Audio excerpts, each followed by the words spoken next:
Je voulais juste faire une vidéo rapide, comme ça, et expliquer un petit peu aux Algériens ce que pèse un intellectuel algérien ou un écrivain en Algérie. Au fait, et non déplaise aux grands prêtres de l'éradication en Algérie, de la diversion qui monopolise pratiquement l'expérience médiatique en Algérie, je voulais redire ceci. Khadra n'a jamais été commandant dans l'armée et je pense bien qu'il n'a jamais été un militaire à l'institution militaire, en tout cas, ou dans les rôles de l'institution militaire, où il a soi-disant combattu le terrorisme, où il l'a combattu par le passé ou dans le présent. Donc je voulais juste insister sur ce point. Alors que les gens le présentent toujours comme étant un ex-commandant de l'armée, moi je vous confirme que Yasmina Khadra n'est pas un commandant dans l'armée algérienne, mais Yasmina Khadra était une diversion.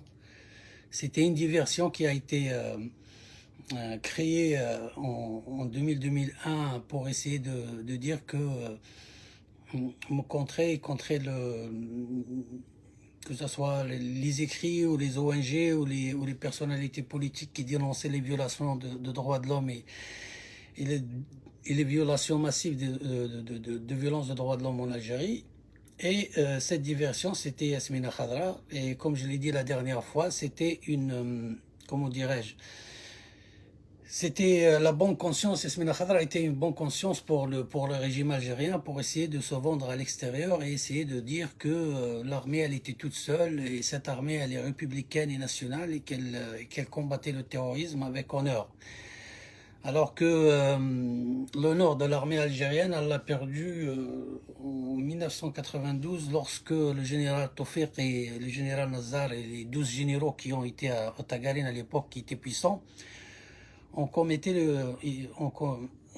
le coup d'État contre la volonté populaire et contre la démocratie et qui ont après mené une sale guerre contre le peuple algérien. Je voulais juste rappeler aux gens qui ne connaissent pas cette réalité que c'est la réalité qui a existé dans l'histoire, même si les gens ils essayent par tous les moyens de la rendre plus romanesque ou plus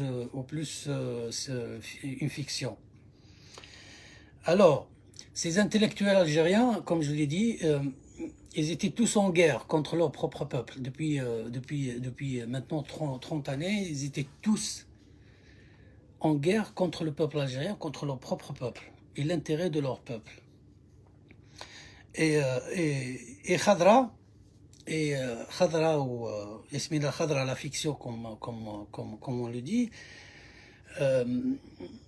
et parmi ces intellectuels et ces écrivains qui sont en guerre contre le peuple algérien et qui ont mené la guerre avec les généraux, bien sûr,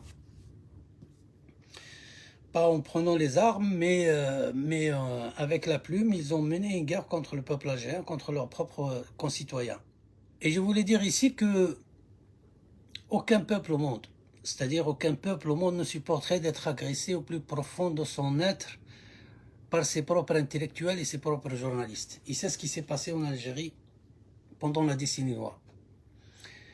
La guerre a été menée sur plusieurs fronts, que ce soit sur le terrain ou sur le plan intellectuel ou sur le plan tactique ou stratégique militaire. Il a été médiatique. C'était une guerre totale. C'était une guerre totale contre le peuple algérien, comme je l'ai dit. Et les médias et les intellectuels algériens, ils ont effectivement mené cette guerre aux côtés des putschistes et des criminels de guerre, et jusqu'à l'heure actuelle. Jusqu'à l'heure actuelle, ils mènent cette guerre contre leur propre peuple par des romans, par des écrits, par des films, par des reportages. Tous les moyens sont nécessaires et sont utilisés par ces éradicateurs, ces intellectuels. Et on a laissé de côté la réalité historique de ce qui s'est passé pendant toutes ces années noires en Algérie. Quelqu'un m'a dit tout à l'heure, m'a dit Habib, il faut être un peu sérieux. Khadra, c'est un grand écrivain. Oui, il peut être un grand écrivain, mais moi, je suis plus sérieux depuis que Khadra est commandant dans l'armée. Et depuis que ces intellectuels, ces fausses intellectuels et ces faux romanciers, ces faux journalistes nous disent par exemple, quand tu entends par exemple un journaliste sur une radio algérienne dire par exemple nous étions dans le front avec l'armée à l'intérieur des tranchées comme il le dit pour combattre le terrorisme. Je me demande bien dans quel pays des journalistes se présentent aujourd'hui pour dire qu'on était là avec les putschistes et les criminels de guerre pour combattre la volonté populaire et pour combattre contre ce qu'ils appellent le terrorisme.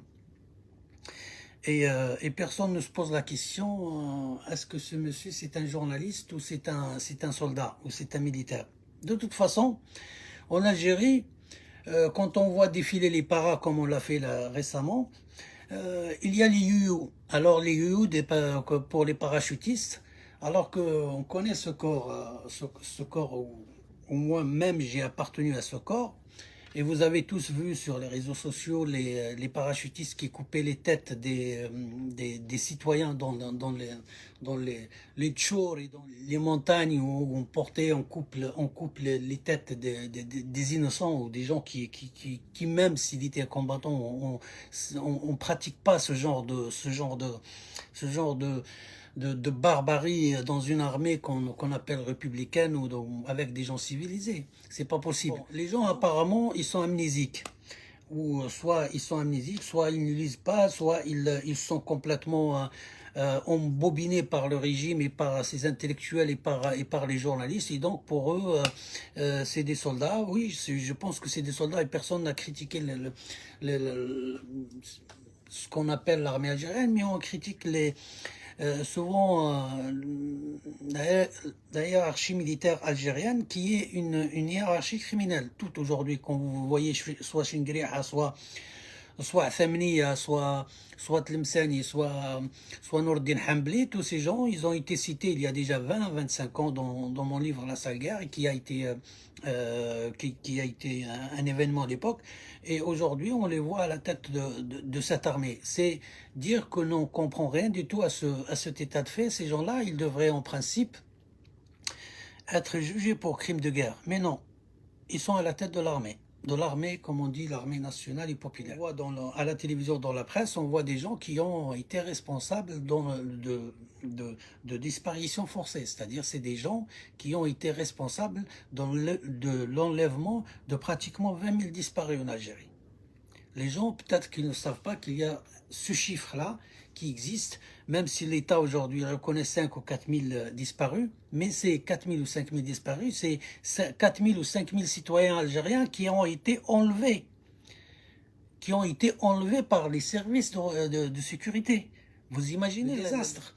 Et jusqu'à l'heure actuelle où je vous parle, nous sommes en 2022, personne ne sait où sont passés le reste des gens, ou même ces gens qui sont disparus aujourd'hui. Personne ne sait. Personne ne sait où est-ce qu'ils sont passés, ces citoyens algériens. C'est l'omerta totale. Personne n'en parle, personne n'explique, personne n'écrit sur ce drame, personne ne parle sur ce drame, personne n'est responsable. Tout le monde lave les mains.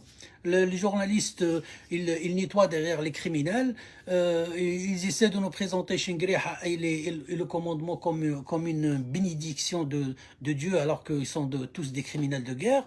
Les intellectuels, on les présente comme des grands écrivains et romanciers, alors qu'ils ont participé directement ou indirectement à la guerre anti-subversive en Algérie. C'est-à-dire qu'ils ont depuis 10 à 20 ans, maintenant 30 ans, qu'ils sont en train de nettoyer ces généraux-là et de les rendre plus propres. Vous voyez des généraux, des journalistes, par exemple, écrire dans le Watan, dans l'histoire d'Algérie, dans plusieurs organes de presse, la glorification du général Tawfiq, ou même du général Nazar, ou même du général Chingriha, ou même de l'état-major actuel, ou avant, et tout ça. Et ça ne choque personne. Tout le monde s'est habitué à cette situation, comme si ce qui s'est passé il y a en 92 jusqu'à l'heure actuelle, c'était peut-être quelque chose qui s'est pas passé, il y avait une guerre civile. Il y avait pratiquement 250 000 morts en Algérie. Il y avait, par exemple, 20 000 disparus en Algérie. Il y a des milliers, des dizaines de milliers de gens qui ont été torturés dans les services, dans les centres de torture du général Smaïl et du général Tartag. Mais depuis le Hirak, depuis 2019, pratiquement, on parle du Hirak et on ne parle pas de ce qui s'est passé avant. Mais ce qui s'est passé avant, en 2019, quand les gens ils sont sortis, c'est la conséquence de ce qui s'est passé avant. C'est pas parce que Bouteflika a été juste corrompu ou un salopard avec quelques oligarques qui volent l'argent du peuple. Non, c'était les conséquences de 20 à 25 ans de crimes. Les gens, quand ils sont sortis dans la rue en 2019, ils sont pas sortis parce qu'ils ont besoin de pain, comme certains gens essaient de nous expliquer, ou que juste parce qu'il y a trop de misère. Non, c'était pas ça, c'est pas uniquement ça. Les gens, ils étaient conscients. D'ailleurs, tout le monde l'a entendu. Tout le monde a entendu dans les rues d'Alger, dans les rues de Skikda, ou de Khanchla, ou de Tizi, ou d'Oran, les gens parlaient des généraux criminels et des DRS terroristes. Ces gens-là, cette phrase-là, ou cette expression-là, elle a une histoire. L'histoire, c'est quoi son histoire? C'est que depuis 92-91, les gens meurent. Les gens mouraient dans l'indifférence totale. Dans l'indifférence totale. Et tout le monde savait. Tout le monde, presque tout le monde. Mais les gens ne parlaient pas parce que c'était interdit. Bouteflika, c'était la conséquence. Qui a ramené Bouteflika au pouvoir? C'est les généraux. C'est l'Arbi Belkhir, c'est le général Toufir, c'est le général Ammari, c'est Nazar, c'est la clique d'Alger, de Tagarine.